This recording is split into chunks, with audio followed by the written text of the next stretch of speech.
Hello everyone. आज ठरलं तर मगमध्ये अश्विन डॉक्टरला घेऊन येतो आणि प्रताप वगैरे म्हणतात सगळेजण काही कमी जास्त होणार तर नाही ना पूर्ण आजीला. डॉक्टर म्हणतात थोडी रिस्क घ्यावीच लागेल. पूर्ण आजीच्या रूममध्ये गेल्यानंतर डॉक्टर म्हणतात पूर्ण आजी तुम्ही या सगळ्यांना ओळखता ना, तर एका एकाचे नाव सांगा. तर पूर्ण आजी म्हणतात की तुम्ही माझी परीक्षा घेता काय, मीच सांगते तुम्हाला सगळ्यांचे नावं. सगळ्यांचे नावं सांगतात डॉक्टरला. आणि सायलीचं सुद्धा ही तन्वीच आहे म्हणून सांगतात. जेव्हा प्रियाचा फोटो दाखवतात म्हणजेच बबली लोखंडेचा, तर पूर्ण आजी एकदम ड्रेस घेऊन तो फोटो फेकून देतात आणि ही चांगली मुलगी नाही आहे, ही माझ्या डोळ्याच्या समोर नकोय असे म्हणून ते फोटो फेकून देतात. खाली आल्यानंतर सायली विमलला म्हणते की तिथे फोटो पडलेला आहे, तू पूर्ण आजीच्या इथून फोटो उचलून घे. आणि डॉक्टरला सगळे विचारतात पूर्ण आजी ठीक तर होईल ना, तर डॉक्टर म्हणतात की आपली ट्रीटमेंट राईट ट्रॅकवर चालू आहे, लवकरच बऱ्या होणार, हळूहळू त्यांना आठवणार. अर्जुन निशिगंधाचे फुलं घेऊन येतो आणि अस्मिता म्हणते की मी आपले जे नेहमीचे फुलंवाले आणतात आपल्याकडे फुलं, त्यांना सांगते की निशिगंधाचे फुलं आम्हाला रोज आणून द्या. आणि अर्जुन म्हणतो की प्रतिमा आत्याने आपल्याकडे झाड पण पाठवलं आहे, ते पण झाड आपण लावून टाकू.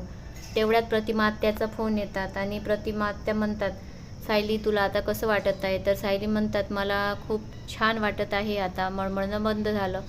तर सगळेजण असा विचार करतात की आईचं मुलीला येऊ शकते. आईचा आणि प्रतिमाचा आणि सायलीचा काहीही संबंध नसताना तिला बिलकुल तसंच कसं वाटून राहिलं. सायली बेडरूममध्ये गेली असता ते फोटो घेऊन तिला तेच वाटत राहतं. त्याच झाडामागे ती छोटीशी मुलगी आणि पूर्णाजी असं सगळं शुभम करोती म्हणताना अशा सगळ्या गोष्टी तिला जुन्या तिला स्वप्नात अशा दिसल्यासारख्या अशा फुसटशा दिसत असतात. ती परत तेच फोटो बघत असते. तेवढ्यात अर्जुन येतात आणि म्हणतात की ते परत फोटो बघू नको. सायली म्हणतात नाही मला छान वाटतं ते फोटो बघितले तर.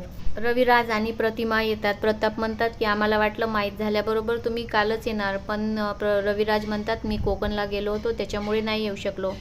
तेवढ्यात अर्जुन येतात. रविराज म्हणतात अर्जुन बधाई हो आणि अभिनंदन करतात आणि त्यांना म्हणतात तुला पण आता ज्युनियर एक येणार आहे, आता तू पण छोटा ज्युनियर येणार आहे अजून एक. अस्मिता नेटवरती स्टोलर बघते छोट्या मुलांचं आणि ते कल्पनाला विचारून घ्यायला जाते. तर तिचं ते मोबाईलमध्ये पेमेंट डिशिलिन दाखवतं. तिला माहीत असतं की वडिलांनी त्या सचिनसाठी फ्रीज केला आहे, पण ते मागायचं कसं असं तिला प्रश्न पडतो. इकडे सचिन ॲडव्होकेट देशमाने आणि सरकारी वकीलसोबत बोलत असतो. चैतन्य बघतो आणि चैतन्य म्हणतो याला शोधलंच पाहिजे. तेवढ्यामध्ये डिलिव्हरी बॉय स्टोलर घेऊन येतो, पण अस्मिताकडे पैसे नाही. अस्मिता पैसे कमी जाते. तर अस्मिता म्हणते की हे घेऊन जा तू, आत्ता सध्या माझ्याकडे पैसे नाही. तेव्हा सायली आणि अर्जुन बघत असते अस्मिताकडे पैसे नाही म्हणून आणि त्या स्टोलरवाल्याला रोखते आणि दोघेही विचार करते की अस्मिताकडे पैसे असायला हवे.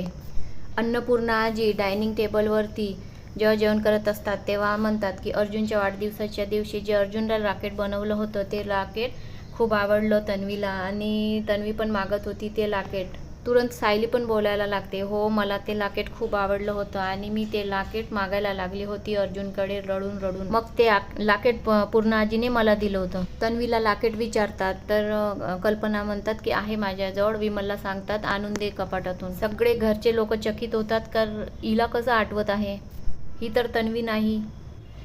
तर आज एवढंच. Bye bye. Please like comment नक्की करा, सबस्क्राईब.